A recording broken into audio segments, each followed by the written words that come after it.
Jonathan, it is so great that you could join us. We're really looking forward to seeing you soon for our concert with the Stockton Symphony. And it has been several years since we've had a saxophone soloist up front and center on the stage with the Stockton Symphony. How often do you get to do that? It's a relatively infrequent occurrence for me. This will be my, I think, fifth or sixth performance of this particular piece with orchestras or bands, but it's not a yearly event. And Yeah, so I always look forward to the opportunity to play with orchestra. that's great. And so, when did you first get involved in playing the sax? I was originally a violin player when I was Aha, a little kid. yeah. So starting at age 6, I played the violin. I did the Suzuki method, and eventually we started getting to full fart etudes. At which point I jumped ship.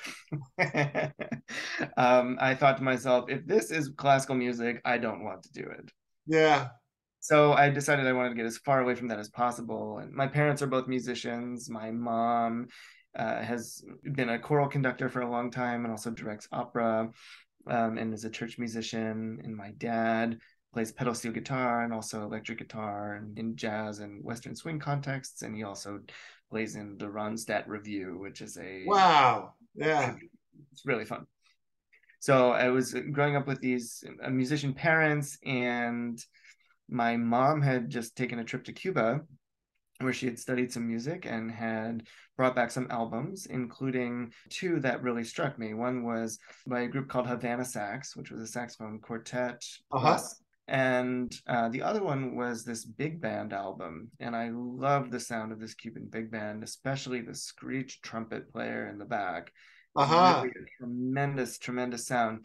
And that's what I wanted to do. I was like, this is far away from the violin and classical music. I want to play lead trumpet in a Latin big band. Yeah. For those Um, that don't know, screech trumpet means when you play with the really high notes. Think Doc Severinsen, right?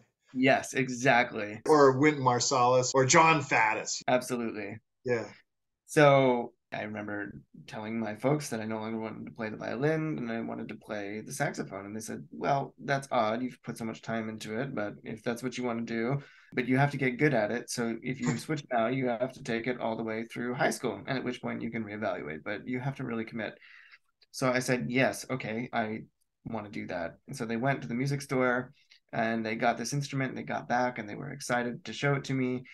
And as I opened the case, I had the sinking feeling that this was not the instrument on that recording. Oh, I thought that the trumpet was called the saxophone. But at wow. this point, by this point, I had already committed to the rest of high school. So I learned how to play the saxophone. And But I hopefully you did. fell in love with it, right? Oh, immediately, Yeah. immediately, absolutely immediately. I put the thing together and just the first sounds I made, I said, okay, this is a very happy mistake. That's really great.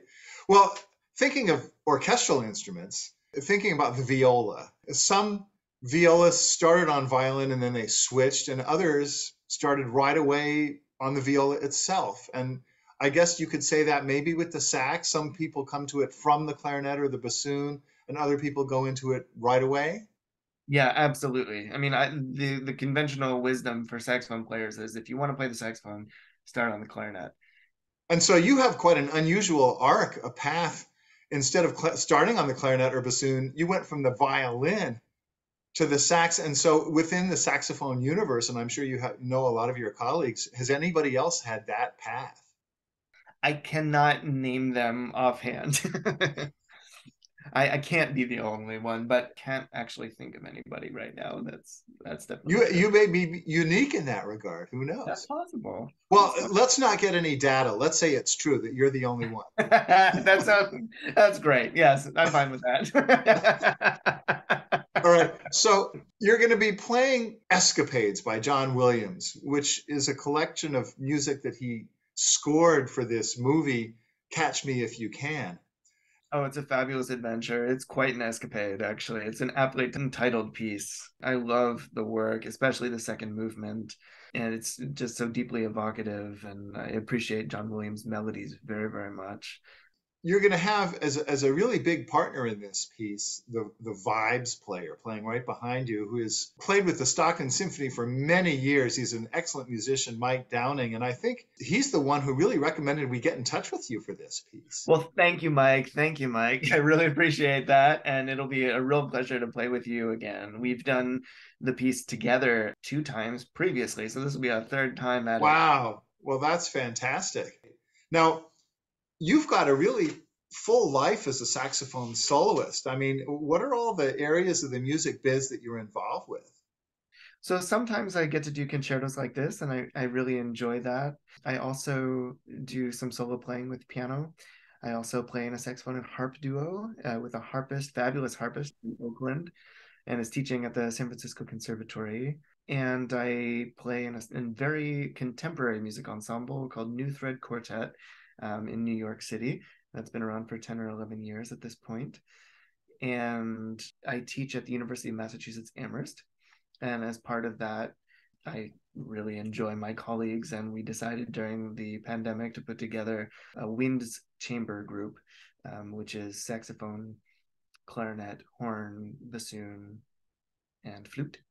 Well, that sounds fascinating. And I think you've also told me that you've got a group with a really wild name. Yes, this group is called the Moanin' Frogs. The Moaning Frogs. That's right. Now, this group started off playing old tunes from the 20s and quickly moved into sort of light classical and light jazz, and it's really enjoyable. That group is bass saxophone and now through sopranino saxophone. So it's bass, baritone, tenor, alto soprano, and sopranino. So there's this whole family of different sizes and shapes of saxophones, right? And so how many of them do you play and do you own? I play all of them, and I own 5 of them. I don't own a bass, but I do own the others. All the way from the Barry to the little sopranino? Yes, the sopranino is the newest one for me. I think I got it in March. Wow, that's terrific. Well, we are so looking forward to having you come out and giving us this really rare treat featuring a saxophone with an orchestra. And it's just absolutely terrific, the piece you're going to play, and we're just jazzed about you coming out. Thank you so much. I am beyond thrilled to be with you. Okay, we'll see you soon. Bye-bye.